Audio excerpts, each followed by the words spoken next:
Oi, pessoal. Até aproximadamente meus 4 anos de vida, eu vivi num cortiço de espanhóis que existia na rua Caetano Pinto, no bairro do Brás, em São Paulo, onde as acomodações eram bastante precárias. Cada família tinha um pequeno quarto e cozinha para se acomodar e o banheiro era coletivo para todos. Ou seja, apenas uma única latrina com chuveiro frio para uso de algo em torno de 10 famílias e um antigo cocho para cavalos beberem água, que servia como tanque disputadíssimo para as mulheres para que pudessem lavar as roupas de todas aquelas pessoas e que eram estendidas num pátio comum. Era uma realidade bastante dura e nada bela para uma criança recém-chegada nesse mundo, embora com o passar do tempo, tal modo de vida possa ter sido romantizado pela memória. Aliás, nossa memória possui uma tendência de romantizar o passado para que este não pareça tão duro, tal como a gente vê nos filmes de época. Porém, desde pequeno, eu tinha o dom de desenhar. Então, onde encontrasse um lápis e papel, lá estava eu desenhando. Não aquele mundo triste que via, mas sim o mundo que eu sonhava. Um mundo florido, repleto de sol e animaizinhos vestidos como gente, convivendo entre si num ambiente de paz e felicidade. Em oposição àquele mundo alvoroçado, onde as pessoas viviam em condições duras de sobrevivência, portando-se quase como animais, disputando o espaço comum entre si. Mas, enquanto eu estava fazendo meus desenhos, eu me desligava de tudo aquilo que me rodeava, porque estava imerso no mundo que sonhava. Então, minha imaginação me blindava, e com tal escapismo eu me protegia daquela dura realidade com a qual eu ainda não sabia lidar, muito menos entender. Depois disso, acabamos mudando de cidade para uma casa ainda bem simples, mas já tínhamos nosso próprio banheiro. Mesmo assim, durante toda a minha infância e até mesmo a vida adulta, eu senti uma necessidade muito grande de desenhar. E com o passar do tempo, além do desenho, as leituras faziam esse mesmo papel, de me transportar para mundos exóticos e me colocar em realidades inimagináveis. E assim, de um assíduo leitor, inicialmente de contos infantis, segui para os romances e histórias de aventura na adolescência. E mais tarde, mesmo depois de adulto, eu passei à literatura ocultista com todos os seus mistérios, acenando para uma suposta e possível realidade, insinuando a existência de um mundo paralelo e fantástico, acessível desde que eu me esforçasse para tal, e capaz de me retirar daquela rotina insana e difícil do cotidiano em que vivia. Então, para reforçar isso, acabei mergulhando nos romances como ela, do Heide Hagar, ou Zanoni, do Boel Lytton, e me sentindo maravilhado com as narrativas do Coronel Fawcett em busca da cidade dos telhados dourados em plena Amazônia. Será que ele realmente a encontrou? E então, os filmes do Indiana Jones, que foi um personagem baseado no Fawcett, reacendiam tudo isso na minha mente, nos falando do Santo Graal ou da Arca Perdida. E a Pedra da Gávea, então, com seus mistérios, seria ela uma esfinge com entrada para os mundos interiores? E ao assistir filmes como Horizonte Perdido, supostamente apoiado numa narrativa verídica que nos remetem à existência de locais como Agartha e Shambhala, ali denominado como Shangri-La, com seus mundos e cidades tão misteriosas quanto maravilhosas, passei a acreditar na sua possibilidade, desde que, mediante um imenso trabalho de autolapidação interior, então passei a me empenhar para isso. E nesse caminho, também descobri René Guénon falando sobre o Rei do Mundo, reforçando a narrativa de Ossendowski no seu Bestas, Homens e Deuses. Ou seja, entrei no mundo onde tudo se reforçava e confirmava. E minha mente vivia numa espécie de realidade paralela, onde o pensador pensa e o provador prova. Mas é interessante, se a gente for observar, que todas essas narrativas ligadas aos mundos interiores vão acontecer num período bastante difícil para a humanidade, que foi aquele entre duas grandes guerras mundiais, onde as pessoas precisavam desesperadamente de um sonho para se apegar, em virtude do desmoronar do mundo que viviam e conheciam. E naquela época em que entrei em contato com elas, estávamos em plena Guerra Fria. Um dos maiores mistérios que vem desafiando a todos os pesquisadores durante séculos é a respeito de uma substância chamada soma, que era oferecida aos deuses e consumida pelos sacerdotes védicos nas cerimônias religiosas da cultura indiana primitiva, há mais de 3.000 anos atrás, e que seria o suco de uma planta altamente embriagadora, capaz de produzir, segundo a crença, estados mentais como os dos próprios deuses. E em tais estados mentais induzidos, teria surgido uma parte importante da literatura indiana primitiva, conhecida como Vedas e Rig Veda, onde existe um capítulo inteiro de 114 hinos dedicados ao deus Soma. Ou seja, o consumo de tal bebida, realizado de modo específico, seria capaz de nos restituir a nossa condição divina primordial. Segundo as fontes védicas, o soma seria uma planta que só crescia nas montanhas, cujos troncos eram macerados com pedras para extrair seu suco, que era coado e misturado com coalhada, leite, água de cevada e mel, o que resultava numa beberagem onde uma parte se vertia nos fogos ritualísticos de Agni e outra era bebida pelos sacerdotes. E sob os seus influxos, os poetas védicos se expressavam e pregavam efusivamente com fervor alucinante. Na Grécia Antiga, durante a celebração dos mistérios de Eleusis, em louvor à deusa Deméter, os pitonisas faziam uso de uma bebida sagrada que recebia o nome de Kikyon, sob cujas influências faziam as suas profecias, assim como as virginais vestais, cujos passos dos bailados em transe eram inspirados por tal substância. No Egito Antigo, os sacerdotes faziam uso da seiva extraída de uma espécie chamada acácia nilótica, que nada mais nada menos era do que a sarça ardente que Moisés teria encontrado ao subir o Monte Sinai. Assim como ocorre na tradição védica, a sarça seria uma planta que só cresce nas montanhas, sob cuja influência Moisés teria se encontrado com o próprio Deus e recebido os 10 mandamentos gravados numa pedra, o que hoje poderia muito bem ser um tablet. E é interessante a gente pensar que a acácia do Egito também é o símbolo da maçonaria e que sua seiva, devidamente preparada, teria sido usada nos seus ritos de passagem de graus, onde os postulantes passavam por suas provas iniciáticas em estado alterado de consciência. Nos ritos dedicados ao deus Dionísio, que para nós é conhecido como Baco, o soma acabou sendo substituído pelo vinho, que posteriormente foi adotado como licor eucarístico no rito da missa cristã. É curioso a gente notar que na antiguidade remota, segundo a tradição teosófica, havia uma recusa das almas em aqui se reencarnarem, conforme vimos na questão relativa à queda dos anjos. E então, tais ritos da humanidade teriam sido instituídos pelas hierarquias espirituais sob a influência de tais beberagens, com uma finalidade dupla, de ao mesmo tempo em que conectava a humanidade daquela época ao divino, por outro, deixava seus corpos cada vez mais densos ou tamásicos, ou seja, as prendia aqui na Terra. E aí, então, na história, vamos acabar encontrando uma Blavatsky fumando charutos para conseguir se aterrar, e também fazendo uso do gin, do haxixe, do mesmo modo que uma Annie Besant ou Lady Bitter, com conflitos sexuais terríveis em plena era vitoriana, recorrendo ao ópio e outras práticas dissolutivas, aparentemente espirituais, em busca de um pouco de paz para suas almas. E nesse contexto, tanto os vícios quanto os ritos possuem a mesma finalidade, porque muitas vezes, para nos unirmos ao divino, precisamos nos afastarmos ou dissociarmos de nós mesmos.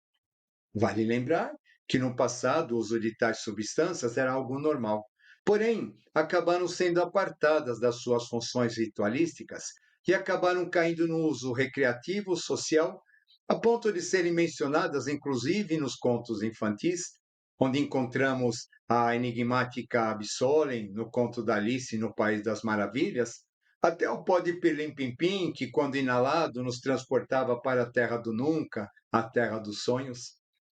Ainda a respeito do soma, existem hipóteses de que sua seiva teria origem através da maceração de um cogumelo, posteriormente suposto como o Amanita muscaria, pelo fato deste ser descrito como uma planta que tinha talo, mas não tinha folhas, e possuindo uma coloração avermelhada. E esta planta acabava se associando ao Sol e à Lua. Dentro dessa especulação, baseada na nossa cultura ocidental, isso justificaria o uso da taça eucarística cristã, cujo formato se assemelha ao de um cogumelo. Lembrando que não estamos fazendo aqui nenhum tipo de apologia, mas apenas citando fatos relacionados à história, talvez em busca de conexões perdidas na origem dos tempos, na aurora da humanidade. E por falar em aurora da humanidade, por outro lado, dentro dos cultos xamânicos ligados aos povos primitivos da América, também encontramos o uso ritualístico de poções vegetais extraídas ritualisticamente através da maceração de determinadas ervas e cipós considerados sagrados, com essa mesma finalidade de propiciar a estes povos, através de seus ritos, este suposto contato com o mundo divino. Recentemente, encontramos citações de um licor eucarístico que era denominado como alcareste, que num determinado momento teria sido usado por um determinado grupo com essa mesma finalidade. E nos tempos atuais, ainda temos os conjuntos de pessoas ligados à enteogenia e medicina da floresta, restabelecendo novamente essa ponte entre o futuro e os ritos ancestrais do homem em busca de seu encontro com o divino. Ou seja, desde os tempos mais remotos da humanidade e a partir de praticamente todas as culturas primitivas, o uso de determinadas substâncias com finalidades alucinógenas eram usadas nos ritos sob a orientação de líderes espirituais com a finalidade de contato ou comunhão com os chamados deuses. Se eles conseguiam isso de fato, não podemos afirmar, mas a grande questão é que o nosso cérebro não sabe distinguir as diferenças entre a realidade e a imaginação. E, portanto, tais alucinações teriam a capacidade de imprimir nesse nosso órgão percepções muito além da realidade palpável, desenvolvendo setores neuronais além daqueles relacionados aos nossos aspectos instintivos de sobrevivência, o que permitiria uma maior expansão e desenvolvimento do processo criativo, tanto mental quanto sensorial da humanidade. Ou seja, o cérebro humano precisa experimentar os sentidos ligados ao sonho e à imaginação para que possa se desenvolver, sofisticar e sair da animalidade. Pois sem tal condição, para tritar a nossa racionalidade, nossa evolução estaria praticamente estagnada.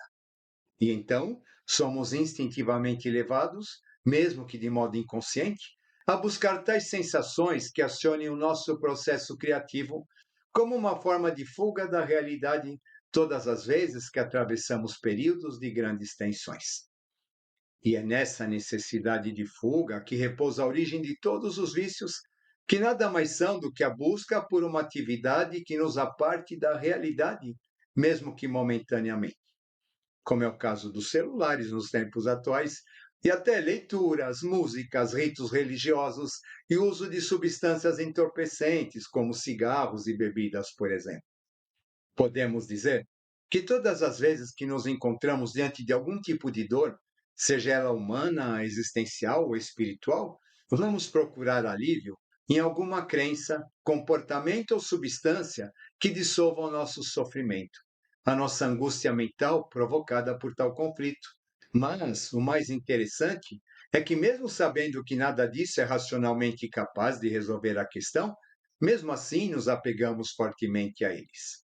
E assim, na tentativa de nos protegermos antecipadamente e evitar tais conflitos ou confrontos com a realidade, tanto podemos cair em práticas ou crenças supostamente espirituais, religiosas e fervorosas, o que não deixa de ser uma fuga, ou algum tipo de atividade aventureira, muitas vezes extrema e alienante, ou até mesmo racionalizando uma questão como se tal atitude fosse capaz de resolvê-la. Isso me lembra meu irmão, quando diante do diagnóstico de câncer terminal da minha mãe me disse: "Fique tranquilo, É só a gente dar o elixir de Kutelac para ela que tudo estará resolvido. Até a racionalidade excessiva é uma fuga, porque não nos permite ver mais nada além daquilo que determinamos e nos fecha para a realidade sensorial do mundo à nossa volta. Mas também podemos recorrer ao uso de algum tipo de droga inebriante que nos afaste da realidade, ainda que por pouco tempo, na grande maioria das vezes, para nos afastar de uma dor emocional que não podemos suportar. Deste modo, arte, sonho, vício, delírio, religiosidade, droga e fanatismo, estudo compulsivo e até mesmo permanecer horas imersos na tela de um celular acabam sendo coisas bem semelhantes em sua finalidade, porque representam mecanismos de fuga em busca da dissolução de uma realidade com a qual não queremos ou não sabemos lidar. É o Lúcifer se negando a viver neste plano. A ilusão é algo necessário, capaz de nos alavancar a níveis superiores de percepções, mas que, porém, precisa ser compreendida como uma ferramenta de crescimento e usada com muita cautela. Caso contrário, acaba nos aprisionando e alienando. Talvez muitos de vocês não tenham percebido, mas estamos falando a respeito da ação do planeta Netuno em nossa formação, tanto psíquica quanto religiosa e até mesmo racional. A partir deste ano e durante cerca de 18 meses, os nodos lunares em trânsito estarão apontando de Virgem para Peixes, cujo regente é o planeta Netuno, que por sua vez está encerrando um ciclo de 160 anos aproximadamente para adentrar em Áries. E quando um planeta está nos últimos graus de seu signo, que chamamos de domicílio, então tudo aquilo que se refere a ele, todos os assuntos aos quais ele rege, acabam surgindo e tomando foco de um modo muito intenso, para que seja feita uma profunda revisão de seus valores. Então, nesses tempos, nós teremos muitos questionamentos a respeito da fé, das crenças e misticismo, em oposição à ciência e à racionalidade. Com isso, muitas estruturas e aspectos da humanidade nesse sentido encontrarão seu final. Então, veremos também muitas pessoas se negando a aceitar isso e se argumentando com todo tipo de teorias e justificativas racionais para tentar manter aquilo que já cumpriu seu papel. Deste modo, poderemos dizer que o nó do norte em Peixes pode nos apontar um período onde haja uma tendência de negação da realidade, o que pode significar tempos emocionalmente dolorosos para aqueles que estão apegados ao passado. Por ser o último signo do zodíaco e também pelo fato de Netuno estar ali terminando o seu ciclo, Peixes vai também nos apontar a necessidade da dissolução do ego, que foi instituído em Áries para que entremos em contato com o divino. E a partir dessa inspiração, possamos galgar mais um degrau evolutivo em busca do nosso crescimento espiritual. Então, compreendemos que a humanidade está sendo levada como um todo por uma espécie de rito de passagem a uma espécie de iniciação coletiva.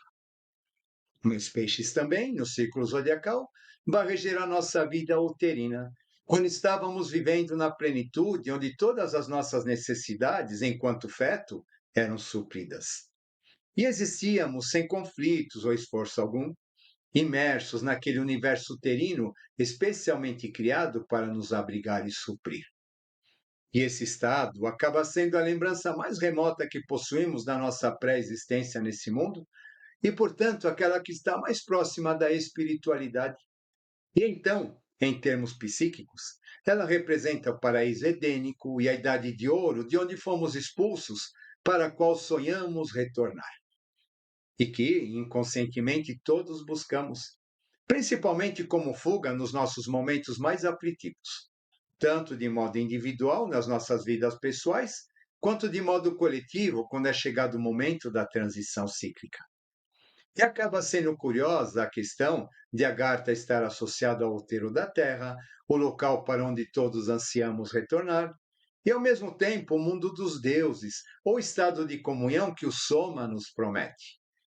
Mas é sempre interessante a gente lembrar que entre o universo uterino que deixamos para trás e o mundo para o qual nascemos, existe a sombra da nossa dor existencial. O Quiron, a respeito do qual já fizemos um vídeo neste canal, que se apresenta como um grande terror a ser superado, para que possamos retornar ao paraíso de onde viemos. Ou seja, é nesse momento que o umbral da humanidade se manifesta, reforçando ainda mais o aspecto iniciático muito bem representado pelo conhece-te a ti mesmo. Quando o corpo mental está superativado, então este buscará algum tipo de alívio dissolutivo. É o processo natural da mente concreta caminhando rumo à mente abstrata. Algo que não pode ocorrer sem que haja algum tipo de ruptura. Por isso, o quarto circuito neural é chamado de circuito da morte. Em contrapartida, o despertar do quinto circuito, ou aspecto da humanidade, nos parece ser algo bastante rebelde. Vistos os ensaios ou tentativas que tivemos no passado a esse respeito, através da revolução psicodélica, nos preparando para algo que viria apenas muitas décadas mais tarde. Aí, um dia a gente recebe algum vídeo pelo WhatsApp que nos revolta e desestabiliza, ou algum outro que nos eleva e acaba nos conectando com a nossa fé em algo superior e positivo, algo que toca a nossa alma profundamente. Então, compartilhamos tanto um quanto o outro e passamos adiante. E sem perceber, estamos alimentando algum tipo de egrégora que acabará regendo as nossas vidas. Porque os algoritmos vão passar a atrair conteúdos semelhantes, na mesma proporção de que acreditamos ser realidade tudo aquilo que pensamos. E assim, temos aquela impressão de que o mundo que conhecemos está ruindo, em que os nossos valores já não possuem importância alguma para ninguém, e nos sentimos impotentes perante tudo isso. Mas, na verdade, estamos apenas apartados da realidade. Então, vamos ficar procurando vídeos e notícias para reforçar aquilo que gostaríamos que fosse a verdade. E assim adentramos na atmosfera netuniana. A entrada na ilusão é tão sutil que nem nos apercebemos disso. Aí se diz: meu Deus, a juventude está perdida nas drogas. E a gente que observa essa realidade sob o aspecto astrológico descobre toda uma geração nascida a partir de uma determinada época com o mental hiperativado por diversas questões psíquicas e emocionais, clamando por algum tipo de dissolução, por não saber lidar com tal questão, e assim vão se apegar com unhas e dentes a tudo que as leve a fugir dela.